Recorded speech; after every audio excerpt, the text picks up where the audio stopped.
A shoe causes controversy in the Candidates Chess 2024. Yes, a shoe. A branded shoe worn by Alireza Firoujza has actually landed him in trouble. Now, there have been a lot of instances in chess which has resulted in cheating, which has resulted in blunders. Dress attire, if you have to look at it, is one of the controversies that often plagues a FIDE tournament. Is this something new? No. The underlying truth in chess is that sometimes what is the decorum, what is the way how you have to come for the FIDE candidates or any major FIDE tournament, that sometimes comes up for discussion. But Alireza Firoujza's 3 tweets drew attention to one of the problems that was there. The first tweet he mentioned, shameful action by the chief arbiter Margetis towards me during the game. Middle of the game, in the most intense moment when I was walking during a move, chief arbiter came to me and told me to not walk anymore because my shoe is making noise on the wooden floor. It's a normal formal men's shoe. In the women's section, they are wearing high heels and no action taken by the arbiter. Honestly, all these unprofessional things are happening to me in almost every tournament, and really it's taking me to the point of exhaustion. Now, Alireza Firoujza's tweet highlight a very important point here. It has been highlighted that in the Grand Hall in Toronto, it's an old building, so the floors are creaky. Why didn't FIDE's organizers ensure that they laid out a separate layer of carpets or double layers of carpets so that there would be no sound problem? This is where FIDE is somewhere trying to wash its hand of its case. But Alireza's tweets have highlighted a very important thing about dress code, shoe code, whatever it is, because what was the chain of events? When Alireza Firoujza made the move against Caruana, he decided to walk around because you are allowed to walk around and then just ensure you don't make that much of noise. But the way he was walking, it was creating a noise, and it was Nijata Basov who complained to the arbiter. Arbiter and Firouzja then had a conversation because even the arbiter thought, he was looking at it from a distance, he felt that the noise was loud and he had to ask Firouzja about it and also protect the integrity of the tournament.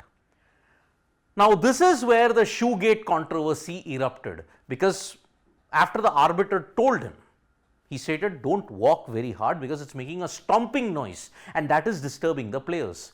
After that, Firouzja walked very normally. And that is the reason why you have to see this kind of a situation, because what does the dress code imply? There is a specific section on the candidates, on the World Cup, on the championships as to what attire you have to wear. FIDE is very, very specific about it. So, following is acceptable for men's players, captains, head of delegation: suits, ties, dressy pants, trousers, jeans, long sleeve, short sleeve dress, alternatively t-shirts or polo, dress, shoes, loafers or dressy slip-ons, socks, shoes or sneakers, sport coat, blazer, Bermuda shorts, turtleneck, jacket, vest, team uniforms. But what is not acceptable?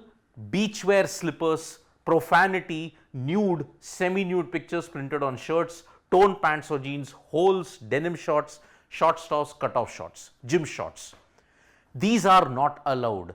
But in the case of a shoe, there is no specific mention. Now, the arbiter has taken this upon himself, saying that, okay, one of the players made a formal complaint, he had to protect the integrity of the tournament, and he told Firouzja to not do that.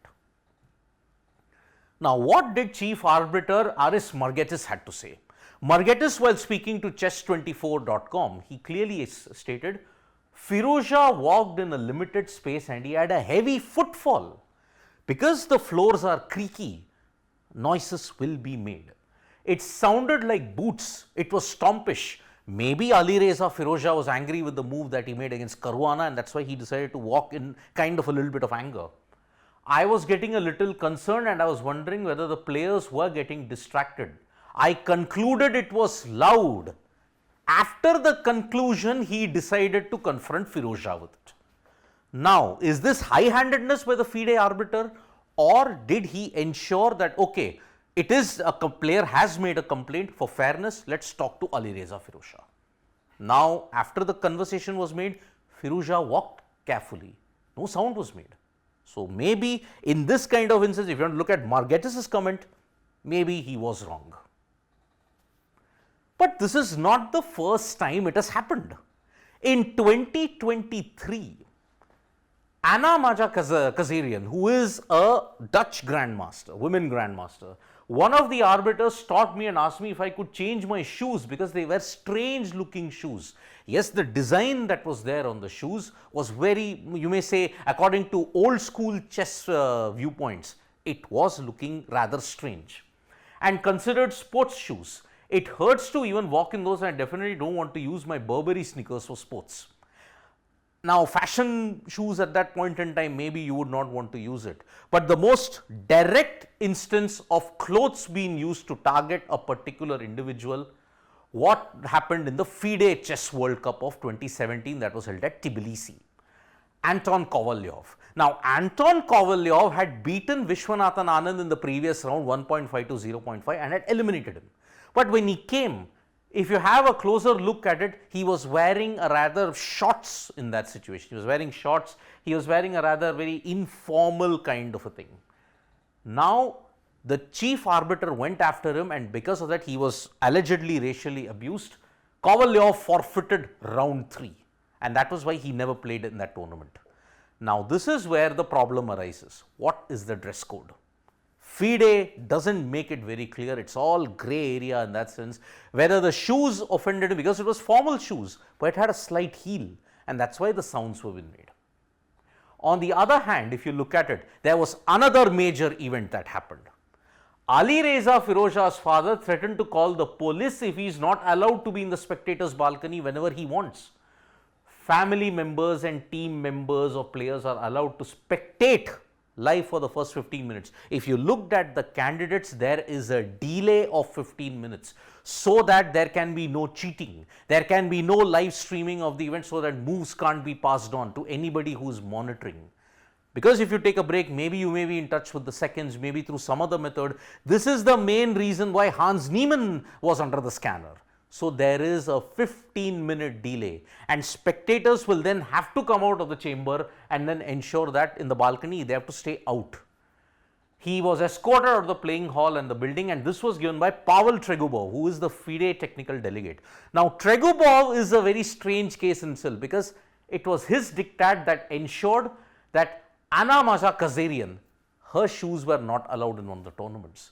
So, Pavel's, if you look at it, he is a Ukrainian grandmaster who has played in the past, and it's because of this a strange shoe gate controversy has erupted in the candidates. Do you think that the arbiter was using very high-handed tactics? Do you think Firoujza should have walked a lot more slowly, or much more practically? Couldn't FIDE have ensured that there were double layers of carpeting so that there would be no noise made? You can write to us in the comments below. Thank you so much, folks, for joining us for this video. We will be back with more updates on Sports Rate. Tap that bell icon so you know when we go live.